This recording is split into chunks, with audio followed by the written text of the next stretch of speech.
Dave, are some of this your uniform? Yeah, the ones in front of you there, right here. I was both enlisted and an officer. So it started off with this one. Okay. And then later on I got married in that one. Oh. And I was at my younger brother's wedding and I wore that one. I mean... These are my medals here. Oh, and wow. my patches. My Nice. enlisted medals here. I got more as an officer. Here, Okay. I did go to the Persian Gulf War, Okay. Desert Storm, Desert Shield, Uh-huh. and after the war was over, there was a USO show Yeah. up there in Anaheim at Universal Studios, Yes. and President George Bush sat 4 rows behind me, and I was able to have him sign That's amazing. on my ticket there, and I was able to shake hands with President Ford, President Reagan, Okay. with President Bush, with General Powell, Sure. and Dick. Let's see, the one that became Vice President, Cheney. Dick Cheney. Yeah. I mean, just looking at everything around. So these are German items here. Okay. Right here. Yeah. And this is some parade type bayonets here. Sure. And miscellaneous bayonets down here. Yeah. French on this one. This is a 1903, 1911 model. Yeah. This is a Japanese Arisaka bayonet. Okay. Right here. This one goes to my Argentina 1909 model. Mm-hmm. And then I've got a number of them down underneath here.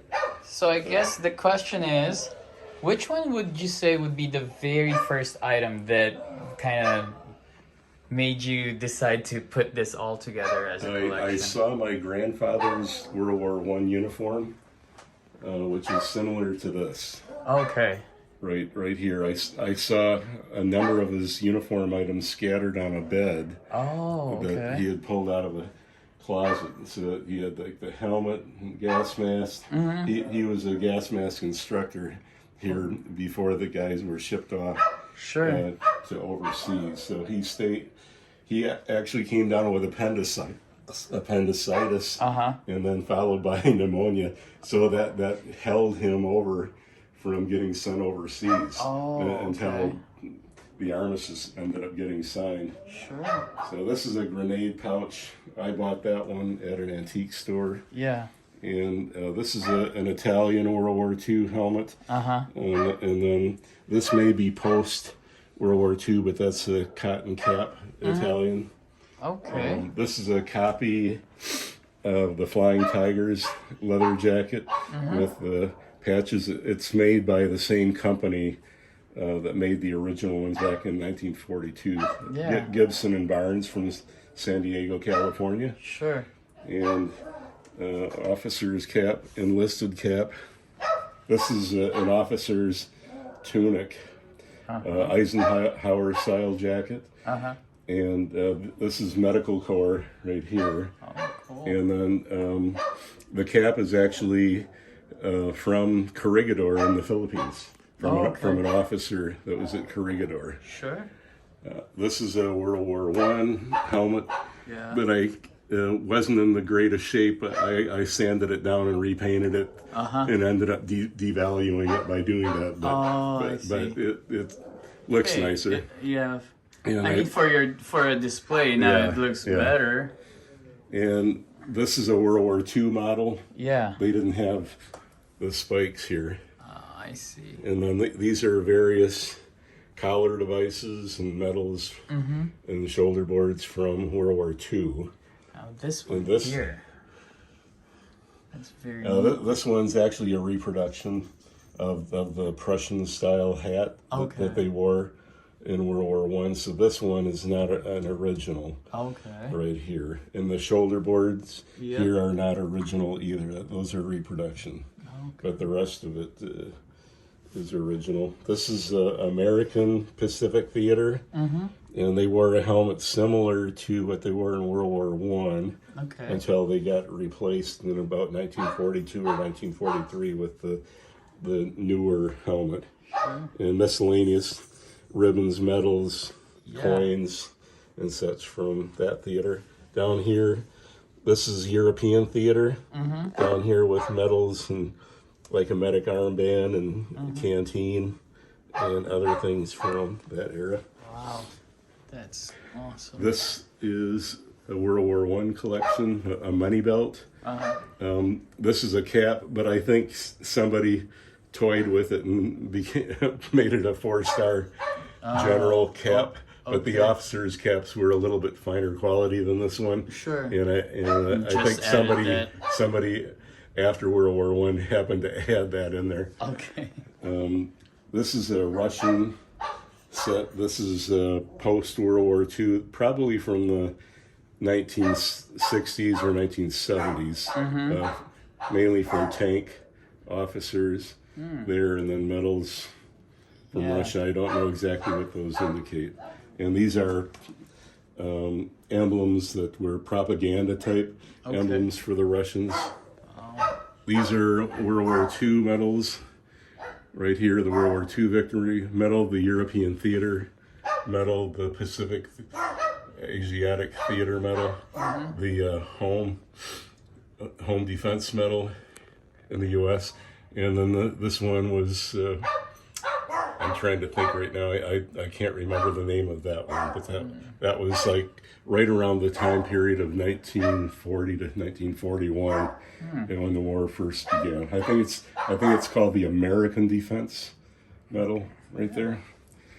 These are World War II medals, American Defense. This is the Marine Corps Expeditionary, and then this is the Army Good Conduct. Yeah. And then a medic band and the ribbons. Sure. This is a set of British items. This one is a World War One medal. This one is a World War II Africa Corps medal. These are medals from differing communities in the United Kingdom for things to wear on their hats. Now these, you kind of collected them separate and just put them together? Yeah. Okay. And this here, these are German things here.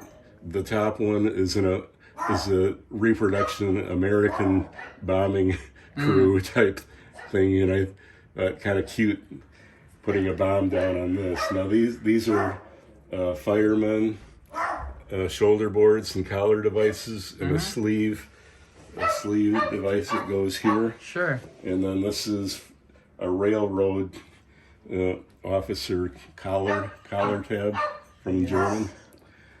These are miscellaneous Navy ribbons and so on and so forth. These are World War II ribbons from differing groups that they were with. Here's a World War II uniform, enlisted.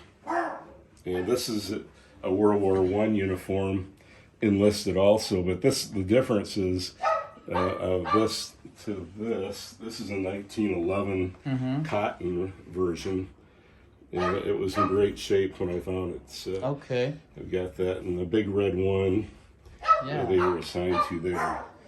Now they've got two slashes down here.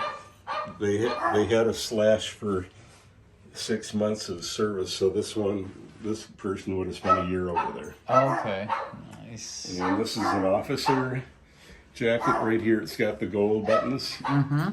And the officer cap. And this person was a pilot with the 9th Air Force. Yeah. Army Air Force. And has 3, so he would have spent about 3, at least a year and a half overseas. Okay. This one is an actual clock from the USS Tennessee, which was involved in, it got hit in Pearl Harbor. It was involved in Guam, Saipan, Tinian, Iwo Jima, Leyte Gulf, and Okinawa, right there. Oh, neat. These are French hats. This one would be from the French Foreign Legion. This one would be from French World War II time frame. And officer's cap and enlisted cap. These are medals here from this point over are from World War One. This is the Croix de Guerre medal from World War II. Okay. So this one from World War One probably had coloration similar to this one, but got faded in sunlight. This one back here is an Italian World War One victory medal. Back there. Okay. These are medals that I bought from the San Diego Naval Station or the one at Great Lakes, Illinois, and it's showing a lot of our high-end level medals. I did not earn any of these, but it's great for display. Yeah. And then here's some more medals here, various ones there. And nothing major in the bottom except for my nursing school items. There you go. Well, this is definitely an impressive room. So these are World War II officer Navy shoulder boards here. Awesome. And this one over here, this one is a medical doctor that served in San Francisco as well as in San Diego, and he was a radiologist as well as I think it was medical examiner as well, the commander right there. I was a member of the Navy Nurse Corps, so here's a little illustration of the ranks going from bottom to the top. So the bottom one is ensign, the next one is lieutenant junior grade, next one is lieutenant, next one is lieutenant commander, next one is commander, next one captain, next one is a 1-star rear admiral lower half, and the top one are soft shoulder boards for a rear admiral 2-star rear admiral upper half. The top one are Japanese medals and collar devices over here, and then this little flag would have been something that they would have attached to their rifles when they were doing a bonsai attack. Oh, sure. Type thing. This set here, the left side is from the Korean War. The right side is from Vietnam era. Okay. Right here. I just have things kind of stacked on top of each other. This is an addition of World War I type items here. The bottom one are British. There they've got a canteen, both for Army and then for Air Force. Yeah. And the cap, the Canadian cap. That is awesome. Okay, hi.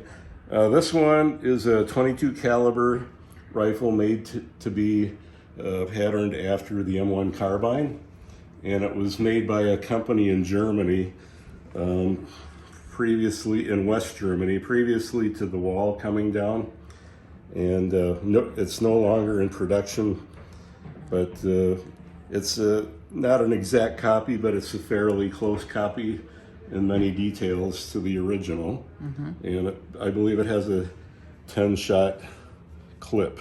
Okay. That comes out here. That's the capacity for it? Yeah, right here. Nice.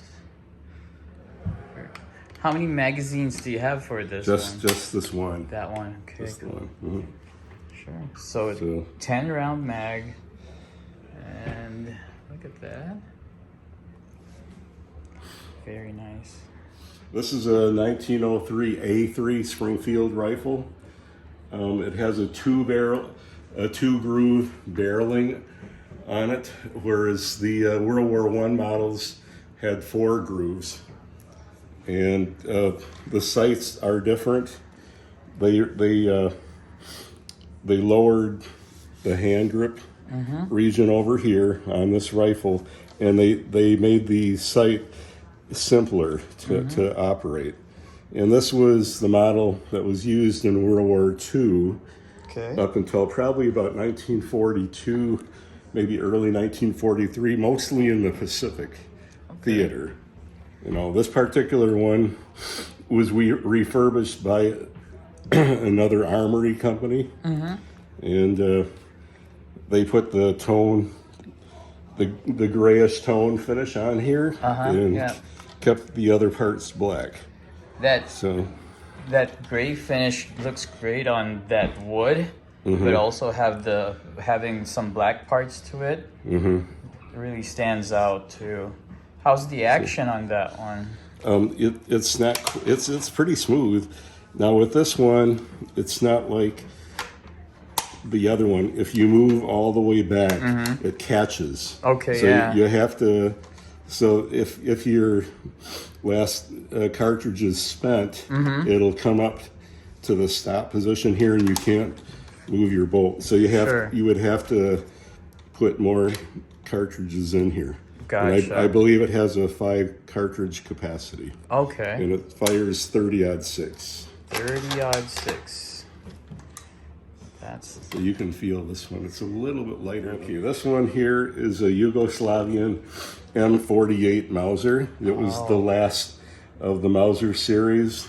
It was produced after the conclusion of the K98. So it has a curved bolt on it. It fires 8mm bullets, and it's fairly smooth action also. Okay. Right here. So I believe it has a 5 cartridge capacity. Okay, 5 cartridge. How's the weight on this one? I think it's a little bit lighter. Lighter compared to the other I think ones so. before it. Did you want to? Sure. This one is actually one of my nicer military rifles. It's a 1917 Enfield American model. The British made this model, had this model made. It was called a P14, and I believe that was in a .303 caliber. When we entered the war in World War I, we didn't have enough machinery to make a lot of the 1903 Springfield rifles. Okay. So what the manufacturing companies did is they switched the caliber for the Americans to 30-06. Okay. And then they otherwise were very similar to what the British had. This was a very good rifle, highly accurate, and the action is probably the smoothest of all my bolt action rifles. Okay. Right here. Do that again, please. Yeah, that is smooth. And the sight is an adjustable sight. Okay. Up here. So for that rear sight, you could definitely just kind of zero it. Yeah, they also have another opening here if you just left it, if you left it at this level. Okay. Here, but this would be adjusting your windage for battlefield conditions. Sure. Right here. So they're highly sought after. I mean, I like that wood grain, just the finish of that. Yeah. Perfect. I do have a bayonet for this one, but it's tucked away, and it's got a leather covered scabbard. Okay. For it, kind of a green tone. Very cool.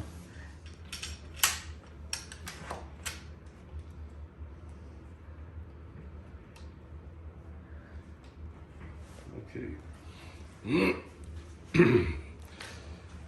This is a Civil War model.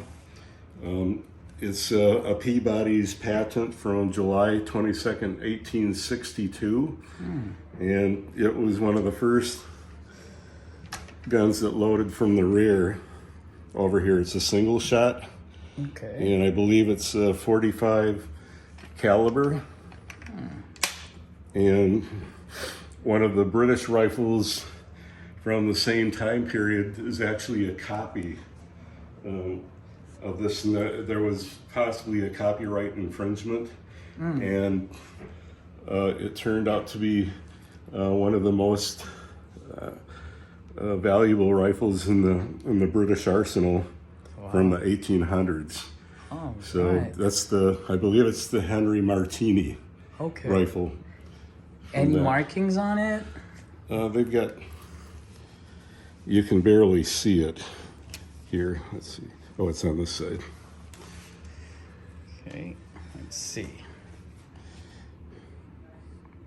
Can you see any of it? Yeah, I'm gonna take. I could see it a little bit.